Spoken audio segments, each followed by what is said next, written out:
ये होता है विश्वास।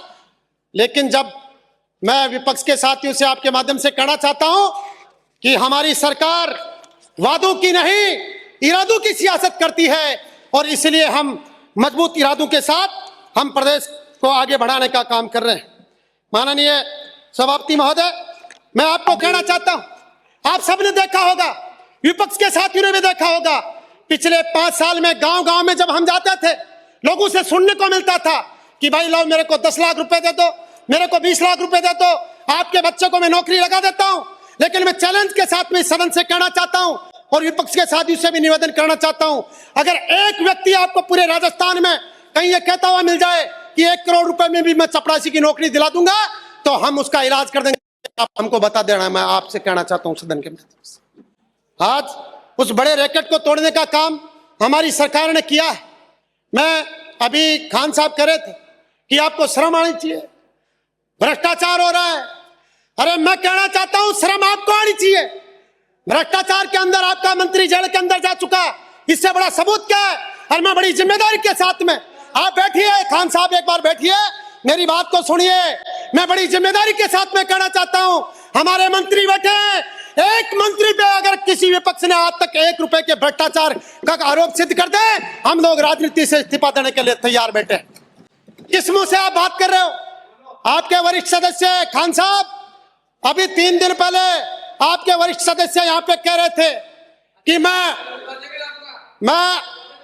यादव साहब आपको कहना चाहता हूं, आपने सुना, रिकॉर्ड पे दर्ज है, लिखा हुआ पड़ा है, आपके वरिष्ठ सदस्य ने जो आपके पार्टी का नेतृत्व कर रहे हैं या सदन में कहा कि मेरे से बड़ा टप्पेबाजी का कोई मास्टर नहीं है। अरे भाई आप जो भी हो, लेकिन सदन में कहने की क्या जरूरत है? कम से कम सदन की गरिमा तो रखो। आप युवाओं के भले की बात कर रहे हो। अरे किस मुंह से आप बात कर रहे हो? आपने अपनी पार्टी के युवा नेतृत्व का कभी भला नहीं किया, उसको आगे नहीं आने दिया। आप प्रदेश के युवाओं को आगे बढ़ाने की किस मुंह से बात कर रहे हो? यह मैं आप लोगों से कहना चाहता हूं। माननीय सभापति महोदय, मैं खेलों की बात करना चाहता हूं। क्या हुआ? इस बजट के अंदर सरकार ने खेलो राजस्थान, मैं आपके दर्द को समझ रहा हूं। यादव साहब बैठिए, आपकी पीड़ा को मैं जानता हूं अच्छी तरीके से। आप तो बैठिए, आपकी पीड़ा को मैं समझ रहा हूं, आपका दर्द है, उसका भी समाधान होगा। बैठो आप, बैठो। मैं माननीय सभापति महोदय, खेलो राजस्थान यूथ गेम्स के द्वारा आगामी वर्ष में ग्राम पंचायत से लेकर जिला स्तर तक आयोजन किए जाएंगे, जिसके लिए 50 करोड़ का प्रोविजन किया गया है। महाराणा प्रताप यूनिवर्सिटी में जो खेल यूनिवर्सिटी है, उसमें विभिन्न कामों के लिए, विकास कार्यों के लिए 100 करोड़ का प्रोविजन किया गया है। और मैं बताना चाहता हूं, आउट ऑफ 10 के अंदर 186 खिलाड़ियों को जो आउट ऑफ 10 नौकरी देने का काम हमारी सरकार ने किया। खेल को प्रोत्साहन देने के लिए हमारी सरकार ने जो अंतर्राष्ट्रीय जो पदक विजेता है, उनके लिए 25 लाख रुपए का बीमा कवर करने का भी योजना बनाई है। इसके लिए भी माननीय मुख्यमंत्री जी का और खेल मंत्री जी का मैं धन्यवाद देता हूं। साथ ही आपने जो तकनीकी शिक्षण संस्थान जितने भी थे, उनमें भी आपने जो स्पोर्ट्स कोटा लागू करने का काम किया, इसके लिए मैं आपका धन्यवाद करना चाहता हूं। माननीय सभापति महोदय, अभी उद्योगों की बात चल रही थी और ये बात कर रहे थे कि कोई धरातल पे काम नहीं हुआ और केवल सौर ऊर्जा में काम हुआ है। अरे भैया, आपको क्या तकलीफ है? एक तरफ आप ये कह रहे हो कि उद्योगों को महंगी बिजली दे रहे हो, अभी काजी साहब कह रहे थे, दूसरी तरफ आप ये कह रहे हो कि सरकार सौर ऊर्जा में ही काम कर रही है। सरकार में कहना चाहता हूं, आज राजस्थान की सरकार, आज हम देखें तो सौर ऊर्जा के हब के रूप में, टूरिज्म हब के रूप में, मेडिकल टूरिज्म हो या धार्मिक पर्यटन के हब के रूप में और डिफेंस के हब के रूप में, राजस्थान आज बड़ी तेजी से देश के नक्शे पर अपना नाम लिखता जा रहा है। मैं साथ ही कहना चाहता हूं, भविष्य में पेट्रो हब के रूप में भी राजस्थान के अंदर असीम संभावनाएं दिख रही है, जिसको हमारी सरकार संकल्प के साथ संकल्प को सिद्धि तक पहुंचाने का काम करेगी। ये पहली बार है, पहले भी हुए आयोजन हुए, उद्योगपतियों को आमंत्रित करने के आयोजन पहली सरकारों में हुए हैं। लेकिन मैं धन्यवाद देना चाहता हूं, हमारे मंत्री जी यहाँ पे बैठे, ये पहली बार है जब 35 लाख करोड़ के एमओयू हुए और उनमें से 8 लाख करोड़ के एमओयू धरातल पर आने का काम किया। मैं माननीय सभापति महोदय, मैं प्रदेश की जनता से कहना चाहता हूं, आज युवाओं को जो निजी क्षेत्र में रोजगार के अवसर जो हमने ये एमओयू जो धरातल पर आए हैं उनसे हो रहा है। और मैं आपसे कहना चाहता हूं कि कांग्रेस राज्य में भी योजनाएं बढ़ती थी, ऐसी बात नहीं है कि कांग्रेस राज्य में योजनाएं बढ़ती नहीं थी, बढ़ती थी, लेकिन केवल और केवल कागजों तक सीमित रहने का काम था। 2 साल में इस भजनलाल सरकार ने जो काम की रफ्तार दिखाई है, अब सरकार के फैसलों से परिणाम दिखाई दे रहे हैं। माननीय सभापति महोदय, राजनीति के अंदर जनता सब कुछ याद रखती है, जनता देख रही है समय किसने बिताया था और समय को बदला किसने है, यह जनता बिल्कुल अपनी आंखों से देख रही है। जनहित में तेजी से लिए जाने वाले फैसलों, योजनाओं के प्रभावी क्रियान्वयन और पारदर्शी व निष्पक्ष शासन का सबसे बड़ा उदाहरण देश के अंदर बन गया है। आज प्रदेश की जनता जानती है कि काम कौन कर रहा है और केवल बयान कौन दे रहा है। इस बात को प्रदेश की जनता आज अपनी आंखों से देखने का काम कर रही है। मैं माननीय सभापति महोदय, आपके माध्यम से मैं ये जरूर कहना चाहता हूं, कुछ मांगे मेरे क्षेत्र की है वो मैं रखना चाहूंगा। माननीय मंत्री जी है तो खंडेला विधानसभा में एक सरकारी ITI कॉलेज आप जरूर इसमें खोलने का काम करें ताकि युवाओं को उसका फायदा हो।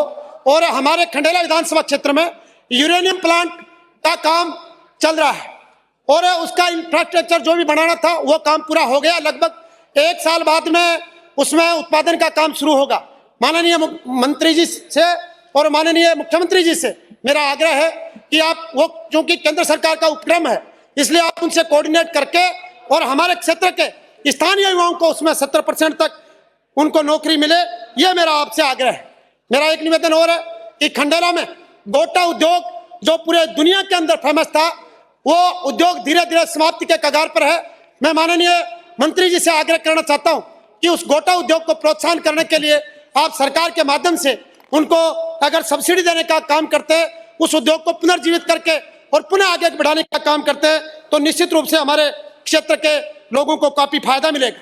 मैं एक बात और माननीय सभापति महोदय आपके माध्यम से कहना चाहता हूं, हमारे क्षेत्र में खाटू श्याम जी का मंदिर बहुत विश्व प्रसिद्ध मंदिर है और उसके द्वारा जो धार्मिक टूरिज्म की हम लोग बात करते हैं और कभी विपक्ष के साथी उस पर अंगुली उठाने का काम करते हैं कि आप मंदिरों का विकास क्यों करते हैं और क्यों करते हैं। मैं सदन के माध्यम से बताना चाहता हूं, आज खाटू श्याम जी का एक अकेले मंदिर की वजह से हमारे पूरे क्षेत्र में 1 लाख से भी ज्यादा रोजगारों का सृजन हुआ है।